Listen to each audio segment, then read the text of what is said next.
We are going to enter our project and member spotlight on this month's SPI International Call. And first, I would like to see if we have David Tamayo here from the Hispanic Yes. American Freethinkers. Thank you so much. Please take the floor and tell us about everything you're up to. Okay, so my name is David Tamayo. I'm president and founder of Hispanic American Freethinkers. Our organization was founded in 2010, and we're still a very young organization with a lot of people spread throughout the country, but we're still, unfortunately, the only Hispanic organization of its kind. Now, the reason this organization, and I'm just going to take about 3 minutes, the reason our organization was formed is because there's a great need, there's a cultural divide between Hispanics / Latinos, I'll use the term interchangeably, in trying to get them to do critical thinking and sort of getting ahead and being productive members of our society in a way that we need as far as engineering, chemistry, and sort of, the STEM type of thing, education. Now, some people may think, well, immigrations and Hispanics are just a recent thing in the U.S., but just to put things in perspective, Hispanics have been in the United States since the 1500s, and in fact, Latinos lived in what it is today, the continental U.S., the majority of the country before the English arrived in 1609, and by 1783, Spain held claim to half of what today is the continental United States. So when you look at Montana and New Mexico and Arizona and California and all those states, that all used to be part of Spain or Mexico. Now, there are currently in the United States about 55 million Hispanics, and that's about 16–17% of the U.S. population. That means that 1 in every 6 people in the U.S. is Hispanic, and when it comes to children, it's even higher, about 25%. 1 in 4 kids is Hispanic. And what this means is that by the year, according to the census, by the year 2060, 1 in 3 Americans is going to be Latino or Latino descent. So to put things in perspective, African Americans are about 12% of the U.S. population, and Hispanics are about 16.7% of the population. So that's why it is important to look at this group. Now, another sort of little trivia is that 3 of today's 4 most populous states in the country came from Mexico or Spain, and that's Florida, Texas, and California. The U.S. also has more Spanish speakers than any other country in the world, except for Mexico. So if you take away Mexico, there are more Spanish speakers in the United States than anywhere else in the country, even more than Spain or Argentina or Colombia or anything like that. So we are interested in helping Latinos become more STEM-oriented in education and lifestyle, putting away many of the aspects of cultural superstitions and religious dogmas. And we have been providing some critical thinking seminars in Northern Virginia high schools in the classroom. So we've had access to the classrooms there, which is a good thing. And it hasn't been really exclusive to Latinos, but some other students also. We also do tutoring to some of these students, and we encourage especially young women to attend college, and we try to work with a lot of the young women to tutoring them and trying to find them scholarships and things of the sort to get them into college, because they're really the future of our nation here. Now, as of today, the numbers show that although a record number of Hispanics have become nuns, there are still over 200,000 Hispanics, 200,000 Hispanics that have converted to Islam over the past decade.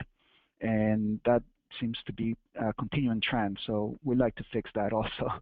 But anyway, that's sort of what I wanted to mention overall, and glad to be here. David, thank you so much, David, for your talk. And oh, that's not what we I have a question for David. Can you hear me? It said winner. Yes. David, what about a little bit about the evangelical wing of the Christian denomination having inroads with the Hispanic community and them leaving Catholicism? And what about the Mormons? Have they had any success converting Hispanics to Mormonism? Absolutely. Thank you for bringing that up. So the Mormon Church, the growth that the Mormon Church has experienced over the last 3-4 years has been mainly and mostly because of Hispanics. So a year ago I was in Salt Lake City, and 3 times I got approached by Hispanic Mormons trying to convert me. So they're even bringing Mormons from Latin America to the Holy Land of Salt Lake City to try to convert the Hispanics in Salt Lake City itself. But it hasn't just been that. If you ask a person in the street today, are Latinos, what religion are Hispanics, and most people, including Hispanics, will say Catholics. Well, it turns out that in the United States, only 52%, so 52%, that's barely half, barely over half, are Catholic. The majority have converted to other religions. Now, Latin America has experienced also a similar trend because, there's been a lot of evangelism and so forth, but they're at 68%. But the U.S. in here, because, people come in with a more open mind and there's a lot more need. Religions use the same techniques. They provide free babysitting classes where they start indoctrinating the children and providing services. So in the United States, you have a lot of people that have left the Catholic Church for evangelism, to become Mormons or to become Pentecostals. And as I mentioned, also some Islam and other religions. But the Pentecostalism in certain regions, like in the Washington, D.C. area, has picked up a lot, which some consider separate from evangelicals, but still a very hardcore type of religion where it has that rule that if they encourage their members not to mix with the people of the world, and which makes it more difficult for people to deconvert. So that's, in Northern Virginia, we're seeing some prayer groups at the level of high school, which is kind of scary to see Hispanics doing this, and no one else doing it, just Hispanics in public high schools having prayer groups during lunch while you're, 14 years old.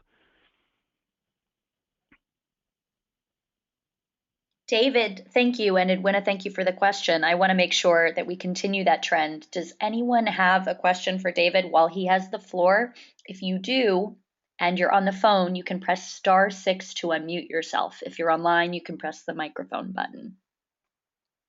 This is Johnny. How is the new website that SPI helped build?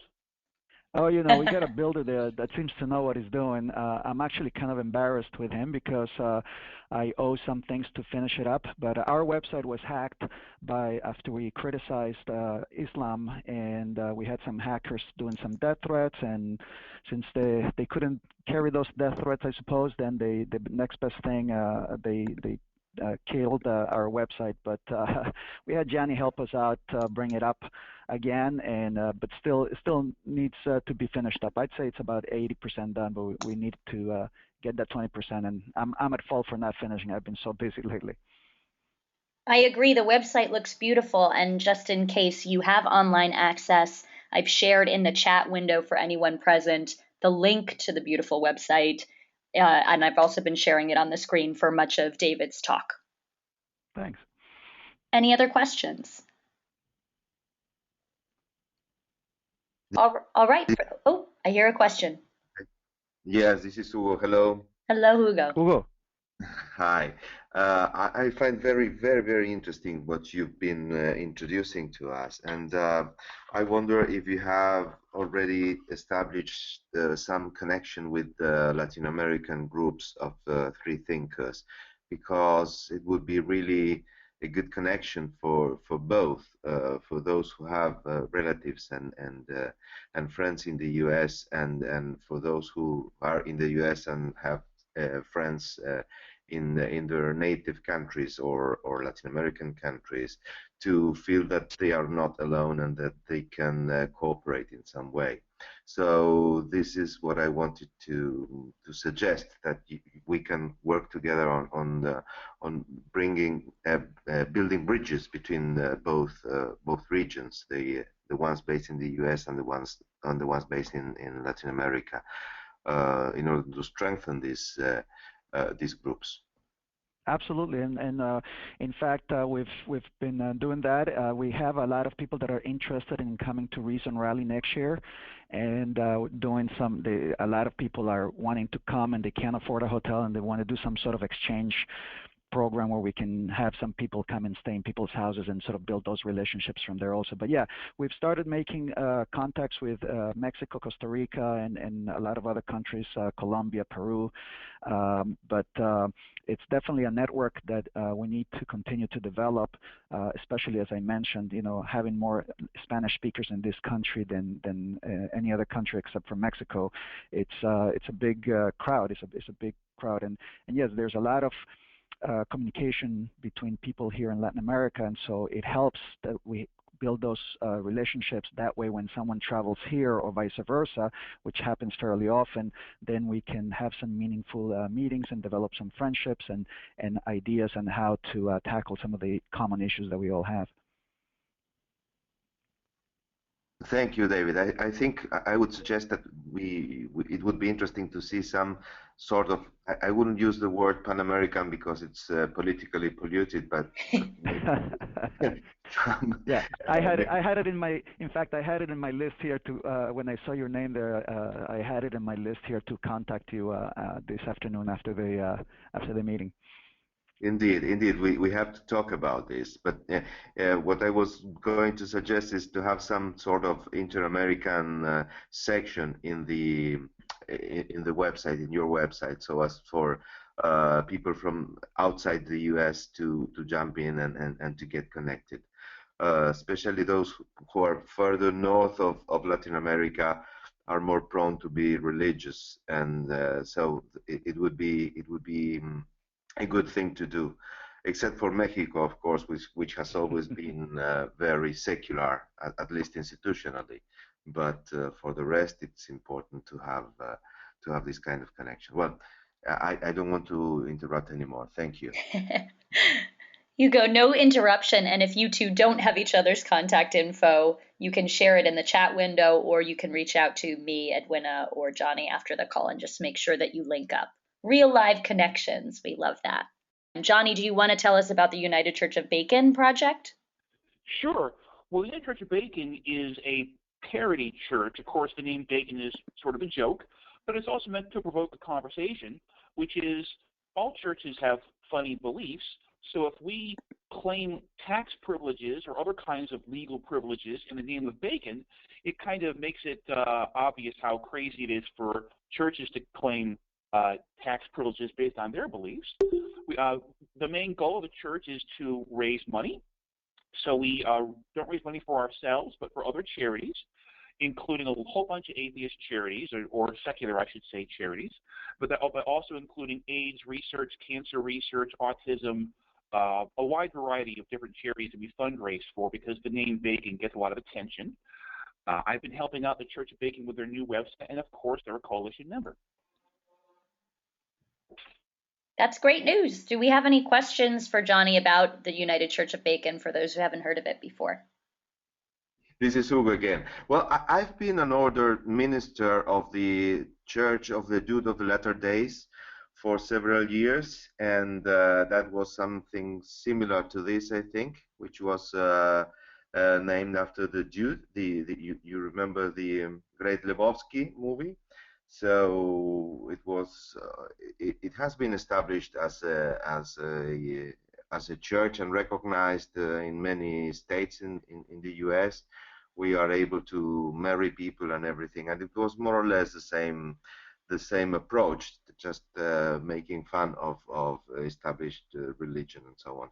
So this is good. I will try to join us as one of your priests. This is a bacon church, so we call our priests friars. Get it?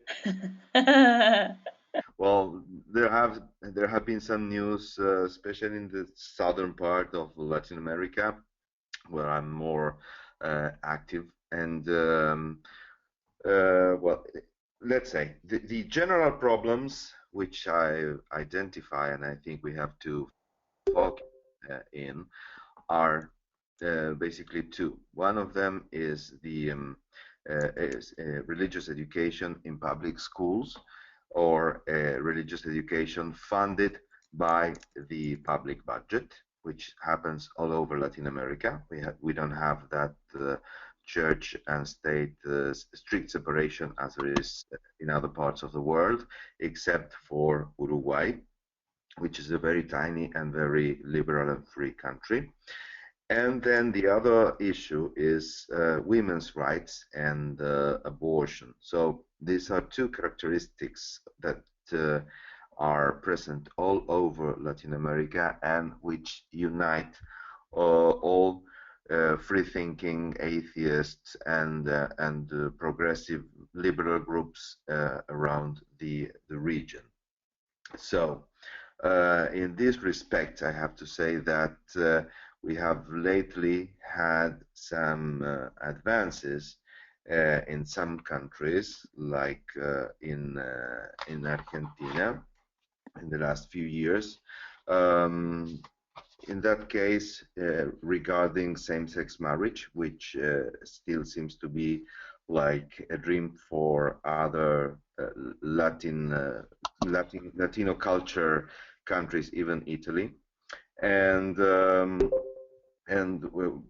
issue of abortion was advanced in the last years, but after the election of the present Pope, we have a backlash on that, and nothing is moving politically on that respect because nobody wants to have the church angry at any politician, especially this charismatic Pope.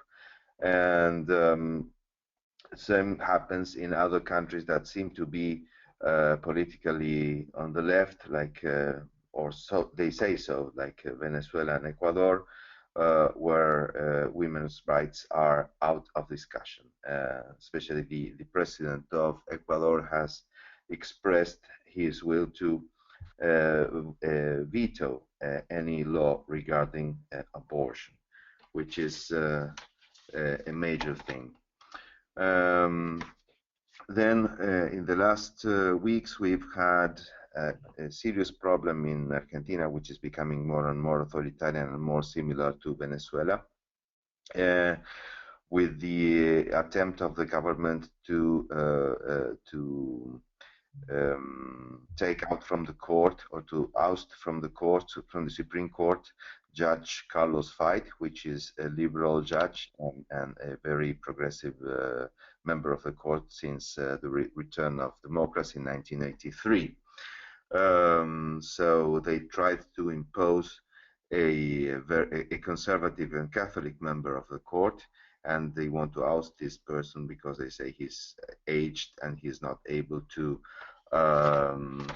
judge clearly. And so there's been a whole movement for this, for supporting the judge Carlos Fait, and at the same time there was yesterday a huge march for women's rights and against violence against women, under the title Ni una menos, no woman less, and it gathered 150,000 people in Buenos Aires, which was a huge success. There was the open participation of secularist groups in Argentina, so we've been part of that march, and it was replicated in other parts of the country, in all of them gathering lots and lots of people, which is very important for us because puts us in how to say, in a good light, showing that we exist and that we are becoming more vocal and more present in everyday struggle for more freedom and more equality in the country. Then the other thing I wanted to comment is that in September there's going to be in Montevideo in Uruguay a meeting of the International Free Thought Organization.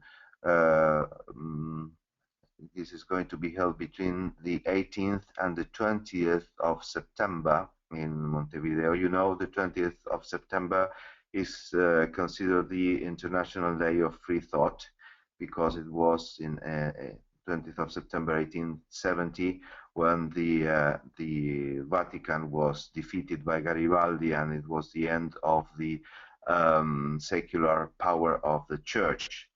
So that there's going to be a major celebration for that day in Uruguay, and I'm going to send you the information on this Congress, and hopefully we can have some members or some people of the SPI participating there.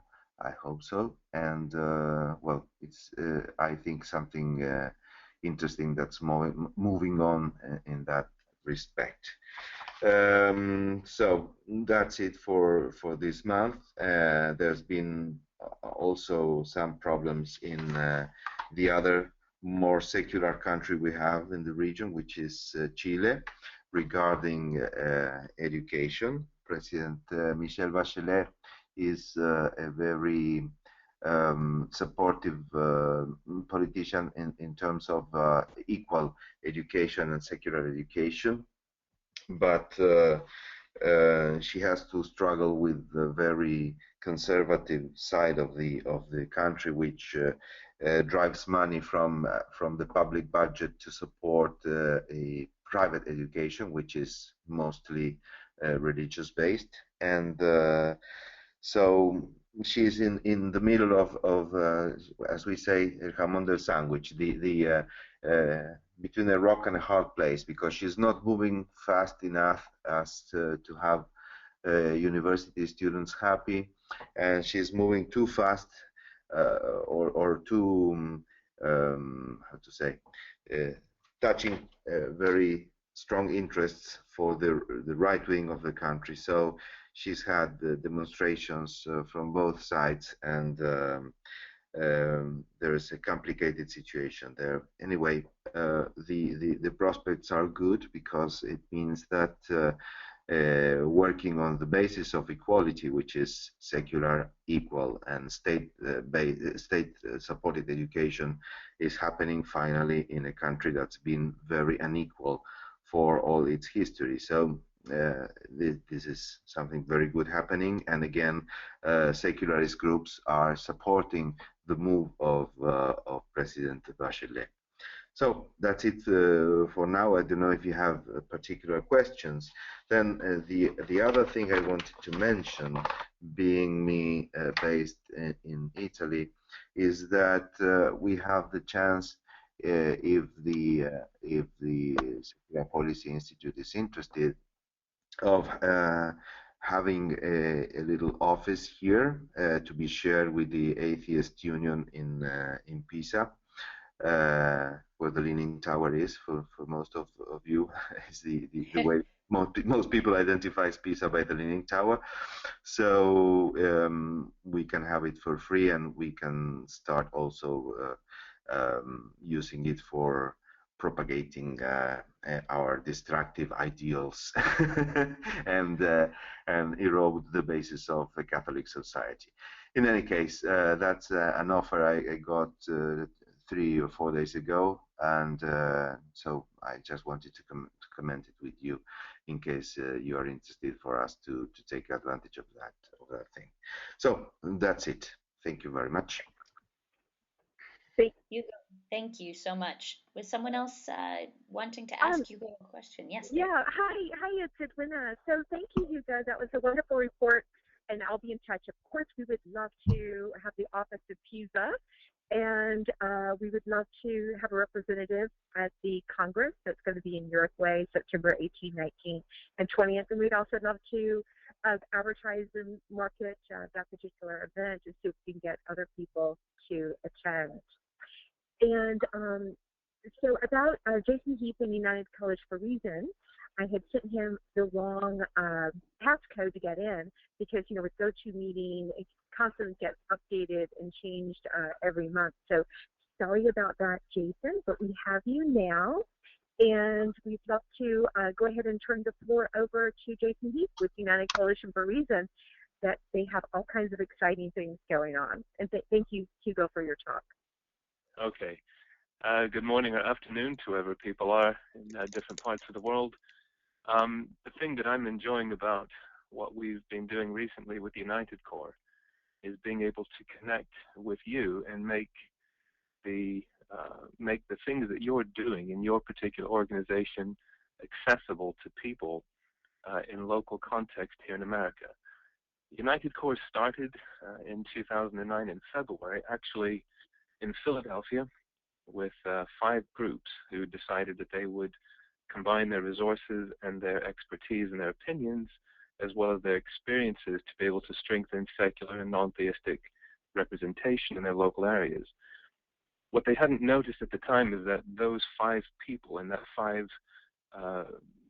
cooperating organizations would turn into nearly 80 grassroots coalitions around the country, and at the moment we've just totted up close to 700 cooperating groups. Now that's not bad if you think of what happened in February 2009 to this point today. One of the things, though, that's been the challenge within the United Coalition of Reason is keeping things moving into a forward progress. And so in March of this year, there have been some major changes within the board of directors, as well as the appointment of a new executive director, myself. And the model has now moved from just expansionism, which again, to have nearly 80 coalitions and almost 700 cooperating groups, that's not bad. But we're now moving a shift towards sustainability and nurturing what we already have. The joy of that is that there are groups all across the country that are looking towards people such as yourselves, and whether it be a national or a regional or an international organization, they are looking for answers to local problems. But also at the same time, they are looking for new information to energize their people in local areas. Some folks that we've been working with recently, in the last 3 months, United Coalition of Reason has gone on the road, and we have visited something up to, I think, almost a quarter of local coalitions now in the last 3 months, physically, face-to-face, visiting people. We're finding people that are interested in political activism, where they want to do more local politics, but they're also wanting to incorporate national and international political activism in their local work. But we're also finding people that are looking for service opportunities, to where they're trying to bring about social justice in their local areas. The good thing about that one is they are opening their eyes to new possibilities, rather than just sort of closing off and saying, okay, well, this is me in Tallahassee, Florida. What does this have to do with me? I mean, you're talking about something in Albuquerque, or you might be talking about something in Hokkaido. How does that impact what I'm doing here at such and such location in Tallahassee? There's been a major change in the way that people in their local communities are viewing themselves, as well as their relationship to other secular groups across the country and worldwide. Recently, we have had a major impact with the way that we actually go about doing media, with the way that we go about doing information technology through partnerships with people like the Secular Policy Institute, where we're now beginning to combine resources in ways that had never been done before. Unfortunately, United Core began to lose its way and saw itself as becoming yet another silo, very top-down type stuff. Now what we're trying to do is to expand and use each other's corporate experience and corporate views on things in order to spread it out to people in the local areas. So with the assistance of SPI and their IT team, we've now created a new website that is engaging, it's active, it's drawing in more people.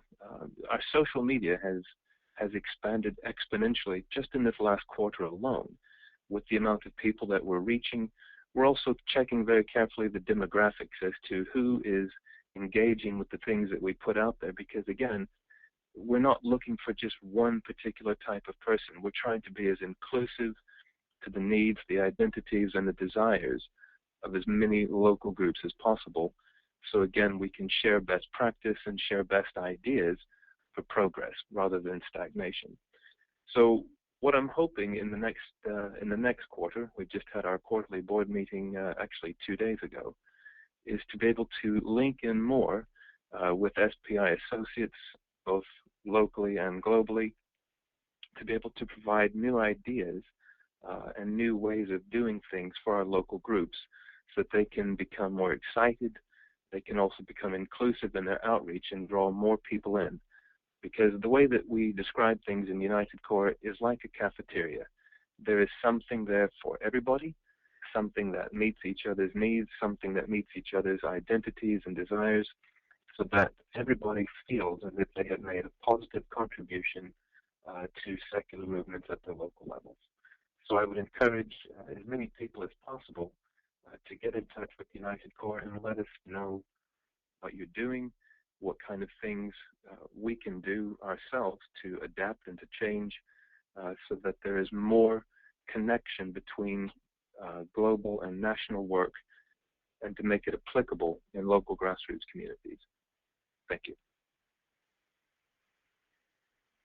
Thank you so much, Jason. Does anyone have questions for Jason about United Core?